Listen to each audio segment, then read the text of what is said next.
when we had showings at Alvin Ailey, when we did it off-Broadway, when we're doing it on Broadway, I think that what's been intrinsic to the production, which is all Bill T. Jones and his vision, is that to find a way to give the audience a voice, whether that be a physical voice or an actual voice in the piece. So early on in the piece, you're invited to stand up and dance and join us. You're invited to sing and join us, so that it breaks down all of those conventional barriers. Right here, yes. Why did you make up the play? Why do we make it up? I think because who else is going to tell Fela's story? You know, this man is an extremely important figure in our history, and no one was telling his story, and very few people had access to his music. And I think for you, and I think for everyone else in this room, there's something extremely empowering about his lyrics and about his music that will give us a greater voice in society. So that's why. Great question.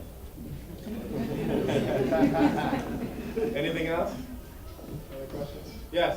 Has celebrity influence helped at all with the addition of Little Bit with Smith and Jay-Z? How has that influenced maybe people's reactions or the audience attendance? Well, we've definitely seen audience attendance skyrocket. I was just there Thursday, standing room only. I was there Wednesday night, standing room only. Wow. You know, so it's like, and I'm completely floored. You know, and I think that it's twofold. It's as much the piece that we made, and them going out and saying, "Look, there's this beautiful piece that's on stage. You've got to see it." You know, and also to say, Questlove, before he even came on as associate producer, you know, he came and saw the show, just bought his own ticket, and immediately wrote this wonderful love, email message to thousands of people. So they've been instrumental in getting the word out, because most people don't know who Fela is. Yes?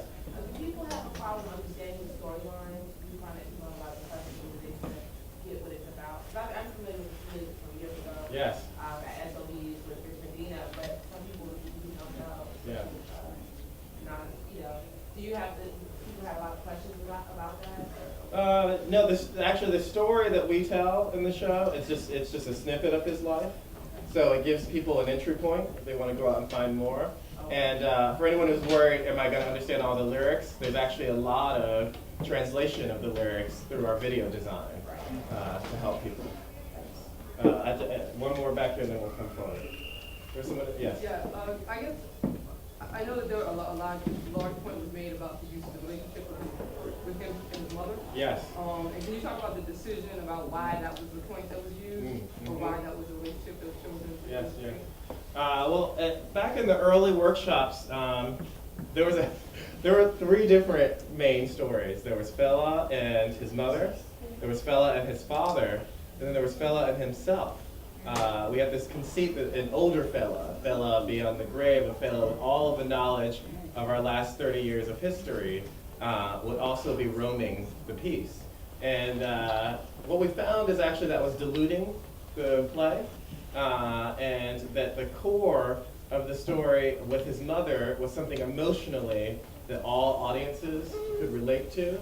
And I think as an entry point for most people, it was the right way to go. And also, I think we all have just an intrinsic knowledge of mother-child. Yeah. Is there something else underneath that, or does that answer the question?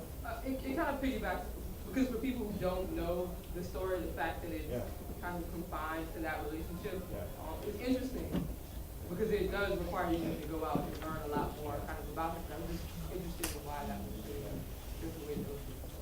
I think also another response is that there are many, many more stories to tell about him in his life. Like one story I can't wait to hear is the story of his queens. Right. You know, like I know that there are people out there who want to write that story, and I can't wait to hear it. Has there been a continuity of reaction by society about the whole revolution of the film? And if it has, in which form of reaction have they asked questions about the whole involvement of the film? By letters, by correspondence, by was a question surrounded about the film, like the whole revolution.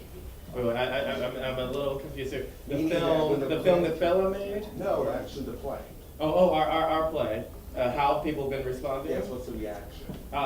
The reaction that I've received have been extremely positive. I often, because I sit in a production row in the back, people can sort of like say, that person's working on the show. They'll come up to me and congratulate, specifically on the music and the momentum. I think that one of the things that audiences find extremely exciting is that Bill brings both a West African tradition of dance and a modern choreography sense of dance together. And there's this blending that happens that allows you to see not only Fela's work in the context of the late 70s, but also in the context of now. I think that we had some really great opportunities for criticism before we opened. So during our preview period, we invited a lot of people in the theater world who would then come and give us feedback. During our workshop process, people would give us feedback. So we had all of that to sort of wrestle with before we then opened it up to the critics. And then people write us letters. They write us letters to the theater. That's great. Okay. Thank you. All right, thank you, Nigel. Yeah.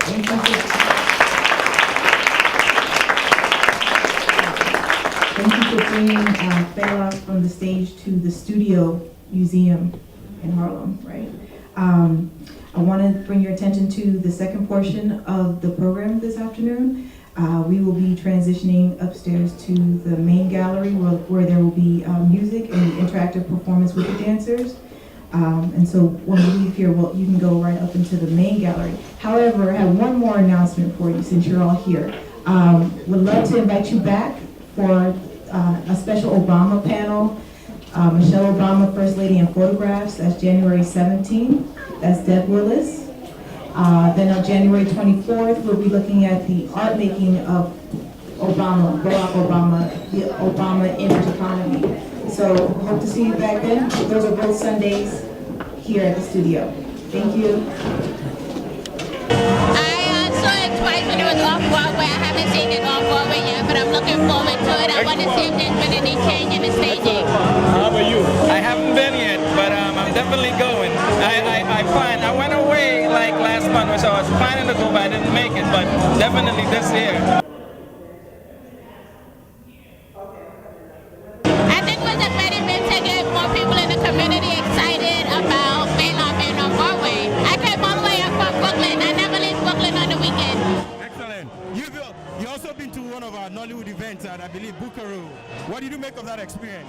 I had a great time. Good music, good food, good people. I really like the pepper soup. Excellent.